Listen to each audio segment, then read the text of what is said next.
안녕하십니까, 팟개비입니다. 철학이란 무엇인가 라는 동영상의 조회수가 많아서 여러분들의 관심에 따라 추가적으로 동영상을 만들었습니다. 이번 동영상에서는 철학이란 무엇인지에 대해서 철학사를 살펴보면서 설명을 드리겠습니다. 철학이란 무엇인가? 이전의 이 동영상에서 이미 설명을 드린 바와 같이 그 답은 생각에 대해 생각하는 활동입니다. 뭐든 잘 이해하고 나면 짧고 분명하게 말할 수 있죠. 철학이란 무엇인가? 이것도 이렇게 그림으로 한눈에 보이도록 설명할 수 있습니다.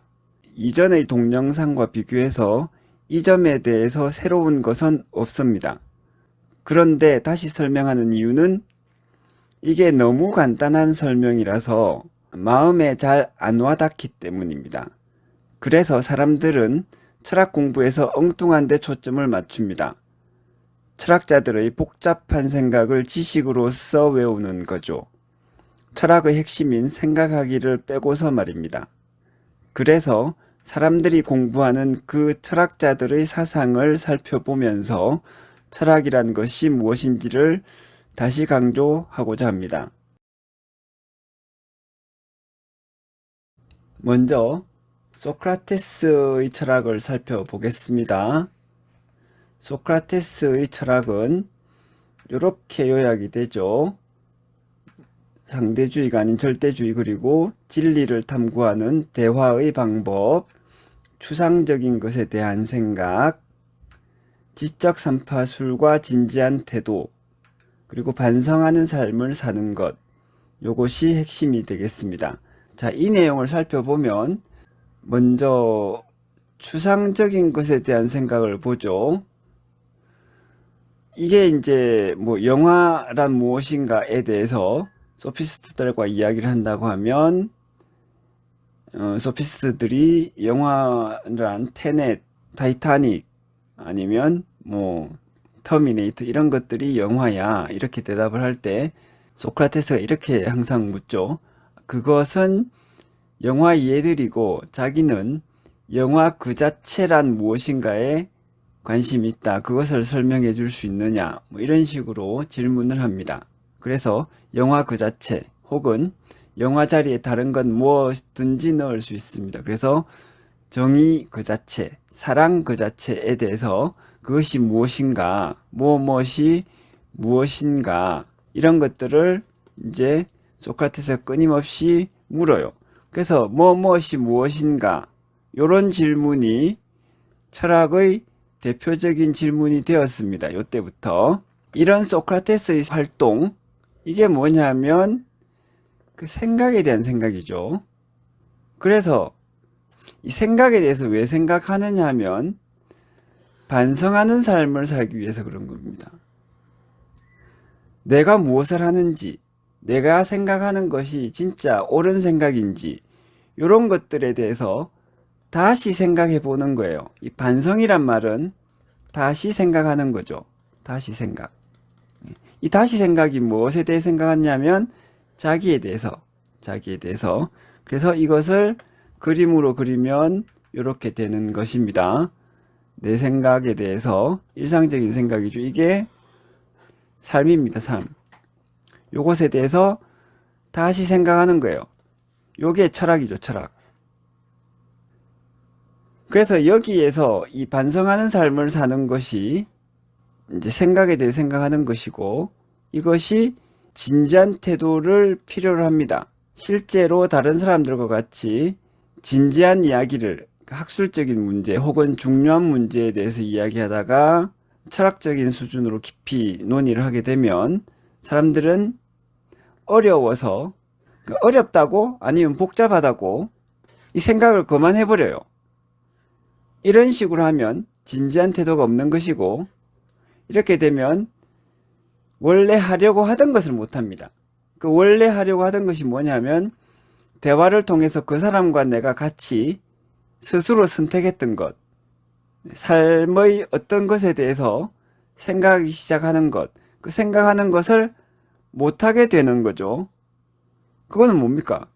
앞뒤가 안 맞는 거죠. 이거 하려고 하다가 조금 힘들다고 안 해버리는 거. 이게 문제인데 이런 일이 모든 분야에서 흔히 발생합니다. 그래서 진지한 태도가 필요하고요. 요거는 진짜 제가 소크라테스를 오랫동안 이해 못하다가 시간이 가면서 한 10년, 20년 정도 되니까 소크라테스가 왜 여전히 살아있는 철학자인지 이해가 되는 부분이 요거였습니다. 그 다음에 지적 삼파술은 이제 여기에서 나오는 거죠. 즉, 내 생각에 대해서 다시 생각하면서 거기에서 찾아내는 것. 이것이 중요한 지식이고, 이 중요한 지식은 이제 스스로 찾아내는 겁니다. 스스로. 지적 삼파술의 핵심은 스스로 알아낸다, 스스로 깨닫는다, 이런 것이죠. 그 다음에 요 과정에서, 즉, 생각에 대해서 스스로 생각에 대해서 다시 생각하는 이 과정에서 서로 대화를 통해서 이 과정을 밟으면 그것이 곧 진리를 탐구하는 대화의 방법입니다. 이 대화가 꼭 다른 사람과 이루어질 필요는 없어요. 자기 스스로 대화할 수도 있죠. 이게 철학적인 사고예요. 철학적인 사고. 그리고 이 과정에서 진짜 자기가 추구하는 바 생각을 잘 해나가고자 한다면 상대주의로 빠지진 않습니다. 그래서 결국에는 절대주의로 가게 된다. 요것이 이제 소크라테스의 철학의 핵심이죠. 상세한 내용은 요 동영상을 참고해 주시면 되겠습니다.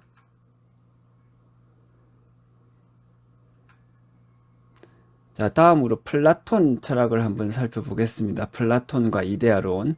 플라톤 철학은 이렇게 요약이 됩니다. 물론 다르게 요약을 할 수 있는데 철학 전공자가 아닌, 그리고 철학 전공자 중에서도 고대 그리스 철학을 전공하는 사람들이 아닌 사람들을 위해서 개략적으로 쉽게 설명하는 거라고 하면 이 정도로 이해를 할 수도 있겠습니다. 자, 플라톤 철학에서 핵심은 이제 이데아론이죠. 이거 이제 흔히들 잘 아실 겁니다. 이 이데아론이 뭐냐면 그 자체. 요게 이제 추상적인 개념을 이야기하는 것이고요. 이 그 자체, 소크라테스부터 오는 거죠. 정의 그 자체, 사랑 그 자체. 요것에 대해서 생각하는 겁니다. 이 이데아론의 의미가 뭐겠습니까? 그 자체, 사랑 그 자체가 좀 상식적인 관점에서 뭐냐? 이게 생각이잖아요. 이 생각하는 것, 그래서 그 생각에 대해서 생각을 해보면 내가 생각하는 그것, 즉 사랑 그 자체가 있다라고 말해야 됩니다. 있다라고 생각해야지 뭔가 앞뒤가 맞아요. 그래서 이데아가 존재한다라는 것이 나오죠. 이게 플라톤 철학에서 이데아론을 이해하는 가장 좀 쉬운, 그리고 마음에 와닿는 이해 방식입니다. 즉 여기서만 봐도 철학이란 뭐다? 플라토니안 철학이란 생각에 대해서 생각한 거죠. 그래서 이데아란 것은 생각이라고 할 수 있는데, 물론 플라톤 자신은 이 이데아라는 것이 생각에 끝나는 것은 아니라고 생각을 했어요. 그래서 굉장히 객관적이고 물질적인 대상보다도 더 진정으로 존재하는 우리 마음속 밖에 있는 어떤 것이라고 생각을 했죠. 그렇지만 플라톤 자신도 이것이 생각에 닿아 있다. 그래서 우리 생각에 이것이 연결되어 있다는 점은 중요하게 생각했습니다. 그래서 이데아론에 대해서 다양하게 해석을 할 수 있지만 플라톤이 생각한 이데아론은 결국에는 생각에 대해서 생각하는 철학적인 활동에 의해서 나온 결론입니다. 요게 요 자체가 생각에 대해서 생각한 과정에서 나온 결론 중에 하나죠. 그 다음에 뭐 가치론과 존재론이 이데아론을 중심으로 결합이 되죠. 뭐 이런 내용들. 이 결합이 된다는 것, 이것이 곧 체계적인 철학이 되겠습니다. 체계적인. 왜 체계적인 생각이 될까요? 이유는 뻔합니다. 자기 생각에 대해서 이것저것 앞뒤로 잘 생각해 보다 보면, 즉 생각에 대한 생각의 범위를 자꾸 넓히다 보면 생각들, 이 생각과 저 생각이 다 짜맞추어지게 됩니다. 그러면은 체계적인 철학으로 가죠. 그래서 최초의 체계적인 철학을 했다 플라톤이 생각에 대해서, 자기가 생각하는 것에 대해서 굉장히 오랫동안 고민하면서 잘 생각했다는 걸 의미합니다. 생각에 대해서 스스로 생각하지 않으면 자기 생각을 앞뒤로 짜맞추지를 않게 됩니다. 여기선 이 생각하고 저기선 저 생각하는 거죠. 이거는 뭐다? 자기 생각이 뭔지 스스로 모르는 사람들이 나타나는 생각이고, 즉 체계적이지 않게 됩니다. 인식론, 플라톤 인식론이라는 게 또 뭐죠? 내가 알고 있는 것을 다시 생각해 보는 겁니다. 내가 어떻게 진리를 알 수 있는가? 인식론은 특히 이 의미의 생각에 대한 생각의 뜻이 딱 들어있죠. 변증법은 단칼 철학서에서 설명하는 플라톤 철학에서 자세하게 설명이 되어 있지만 대화의 방법을 설명해요. 이 대화가 뭐냐면 자기 혼자의 독백 내지는 머릿속에서 이루어지는 생각의 과정이라고 볼 수 있습니다. 즉 생각의 방법을 찾은 거예요. 이 생각의 방법을 어떻게 찾겠습니까? 생각에 대해서 생각함으로써 찾아낼 수 있죠. 어디에나 생각에 대한 생각의 특징이 있습니다. 상세한 것은 이 동영상을 참고해 주십시오. 밑에 링크로 달아 놓겠습니다. 물론 이 채널에 있는 동영상입니다. 자, 아리스토텔레스로 넘어가 보겠습니다. 아리스토텔레스 철학은 이렇게 요약을 할 수 있습니다. 물론 다르게 요약을 할 수도 있죠. 아마도 근데 이게 가장 쉬운 요약 중에 하나일 겁니다. 아리스토텔레스 논리학의 가장 중요한 특징은 요겁니다. 논리학. 이 논리학이 어떻게 나오느냐? 개념론, 판단론, 추리론 이렇게 나오죠. 요 과정을 통해서 논리학을 아리스토텔레스가 만들었습니다. 요 부분이 아리스토텔레스 철학 중에서 가장 비중이 크고 후대의 학자들에서 가장 크게 인정을 받는 부분이고 영향도 줬어요. 그래서 요 내용을 보면 개념론이 뭐죠? 우리의 생각의 단위를, 최소 단위를 개념으로 이야기를 합니다.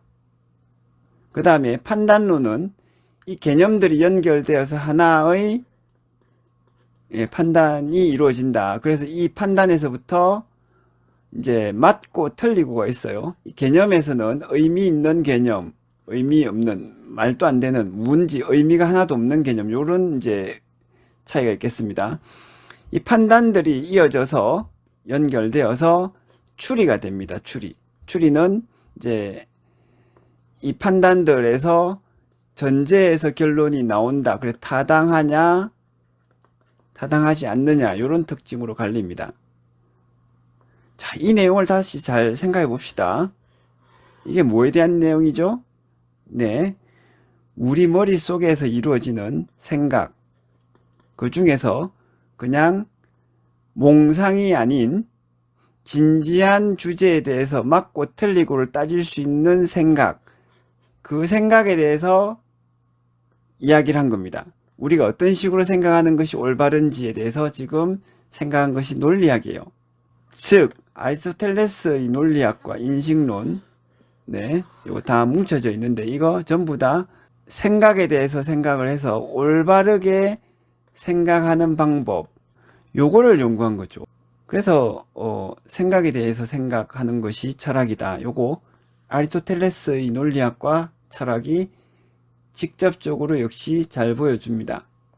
이 내용은 플라톤의 이데아론을 발전적으로 수용해서 이제 이루어진 것인데, 이데아론이라는 이름이 없어졌지만 내용은 그대로 옵니다. 이것이 무엇을 의미한다? 이 이데아론도 똑같이 생각에 대한 생각의 내용이다. 다만 여기에다가 경험을 중시했죠. 그 다음에 뭐 가치론으로서 윤리학과 정치론도 만들었다. 뭐 이런 것들이 아리스토텔레스 철학에서 중요한데, 뭐 요것도 따지고 보면 윤리학이란 게 뭐다? 어떻게 살아야 하는가에 대한 생각입니다.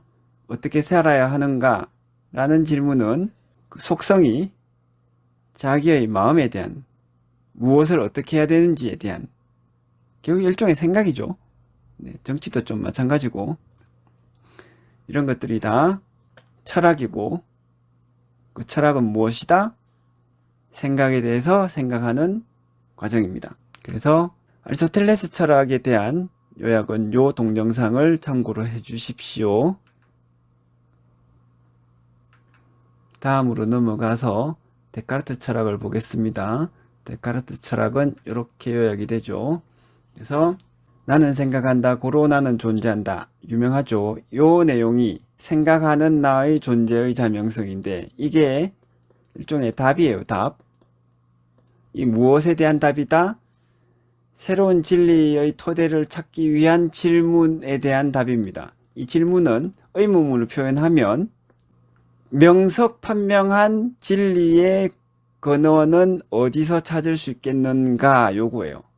여기에서 찾을 수 있다. 생각하는 나의 존재의 자명성에서 찾을 수 있다. 요게 답인 겁니다. 자, 요걸 살펴봅시다.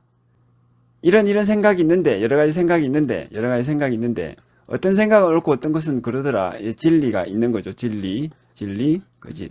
이 진리들이 있으면 이 진리들이 진리인 줄을 알기 위해서는 어떤 근거가 필요한데, 이 근거가 무엇이 있겠나? 나는 생각한다, 고로 나는 존재한다다. 요런 거예요. 자, 여기서 뭘 했죠? 데카르트가? 자기 생각에 대해서 생각했습니다. 이 전부 생각이었죠, 생각. 자기 생각에 대해서 다시 생각했어요. 그래서 아리스토텔레스가 했던 것처럼 자기 생각을 더 잘하기 위한 생각의 방법을 찾아내 본 겁니다. 철학을 한 거죠. 그리고 이제 플라톤적인 합리성으로 지식의 체계를 구축했다. 요거 책에 나오면 자기 생각에 대해서, 지식의 체계가 뭡니까? 생각의 체계고, 생각의 체계를 어떻게 구축을 할 수 있을까요? 자기 생각에 대해서 잘 생각해야지 체계를 구축할 수 있습니다. 역시 철학. 그 다음에 실체 개념으로 심신문제에 접근했다. 뭐 요것도 전부 다 따지고 보면 생각에 대한 생각이라고 볼 수 있습니다. 뭐 요 동영상을 참고해 주십시오. 자, 다음으로 넘어가서 칸트를 보겠습니다. 칸트 철학의 핵심은 이렇게 요약을 할 수 있겠습니다. 그래서 합리론과 경험론을 조화를 시키려고 했죠. 이 합리론이 뭐냐? 참된 진리는 어디서 얻을 수 있느냐? 우리의 합리적인 생각에서 얻을 수 있다. 경험론은 아니다. 경험에서 얻을 수 있다. 이런 두 주장이 있었어요. 이 두 주장이 다 뭐다? 우리의 참된 인식이 뭡니까? 이 생각이죠. 이 생각에 대해서 생각해가지고 합리론과 경험론이 나왔어요. 이게 그래서 철학인 겁니다. 생각에 대해서 생각을 했으니까. 칸트는 뭘 했다? 이 두 생각에 대해서 또 생각을 해서 이것들을 조화를 시켰어요. 역시 생각에 대해 생각이 한 거죠. 그래서 칸트 철학에서 철학의 본질인 생각에 대한 생각이 있습니다. 그 다음에 그 내용이 뭐냐? 선험적 형식과 감각 경험이 결합이 되어서 우리의 인식이 이루어진다. 이 인식이 우리 마음속에서 이루어지는 생각의 과정, 인식의 과정, 즉 생각이죠. 이 생각에 대해서 생각한 내용이 요거예요. 맞든 틀리든 칸트는 이렇게 생각한 겁니다. 이 과정에서 물 자체는 인식에 초월해 있다. 요거 잘 이해하고 보면 이 생각에 대해서 생각하다 보면 요런 결론이 나와요. 전부 생각에 대해서 생각한 과정을 이야기를 합니다. 그 다음에 가치론, 이 칸트의 윤리학 유명한데 이성의 자유로부터 나오는 자기 규범이라는 요 내용이 있습니다. 요거 상세하게 공부를 해보면 전부 생각에 대해서 요모조모 뜯어보는 과정의 연속입니다. 전체적으로 칸트의 철학을 조금 더 자세하게 알고 싶으시면 이 동영상을 참고를 해주세요. 아래 링크로 남기겠습니다. 카드는 개수가 한정이 되어서 모두 연결할 수 없어서 일부만 카드를 만들었습니다. 자, 다음으로 넘어가서 헤겔 철학을 보겠습니다. 헤겔 철학도 이렇게 요약을 해봤습니다. 그래서 헤겔은 관념론이죠. 내용은 뭐다? 만물은 정신과 일치한다. 이 내용이 무엇에 대한 이야기이겠습니까? 딱 보면 만물에 대한 이야기이기도 하고 정신에 대한 이야기이기도 합니다. 그래서 이 내용을 잘 전후 맥락을 잘 이해하고 보면 결국에는 껍데기를 보면 세상 만물에 대해서 말하고자 했으나 헤겔이 어떤 식으로 이 만물의 세상에 대해서 이야기했냐면 자신의 생각을 다시 생각해 봄으로써, 즉 철학을 함으로써 말했어요. 그래서 정신과 일치한다. 이것이 출발점이고 그렇기 때문에 이것이 여기에 연결되지 않을 수가 없죠. 철학은 그렇습니다. 그래서 이제 존재하는 것은 이성적이다. 이거 역시 생각에서 출발했으니까 생각을 기준으로 하면 이성적이라는 결론이 나오기 좀 쉬워요. 제가 약간 일부는 지금 설명에서 철학이란 생각에 대한 생각, 즉 전제에 대한 비판적 반성, 이런 내용에 좀 끼워 맞추고 있는 부분은 있습니다. 하지만 그 측면을 강조하고 있을 뿐이지 없는 말을 지어내고 있는 건 아니에요. 그래서 여러분들이 그 정도를 이해하고 감안하고 들어주시면 되겠습니다. 전체론 부분은 불완전하다. 이 부분은 불완전한지 어떻게 알겠습니까? 하나하나 짚어보면서 이 부분은 또 어떻게 되죠? 생각 안에 들어와 있는 생각이에요. 그래서 이런 것들을 하나하나 짚어보면서 불완전하다는 것을 끄집어낸 거죠. 결론으로서. 즉 생각에 대해서 생각한 거고, 이 변정법, 소크라테스부터 오는 변정법입니다. 즉 생각의 과정을 살펴봄으로써 얻은 결론입니다. 즉 생각에 대한 생각의 결과죠. 그래서 전부 굉장히 철학적인 생각의 내용을 담고 있습니다. 상세한 것은 이 내용을 참고해 주시면 되겠습니다.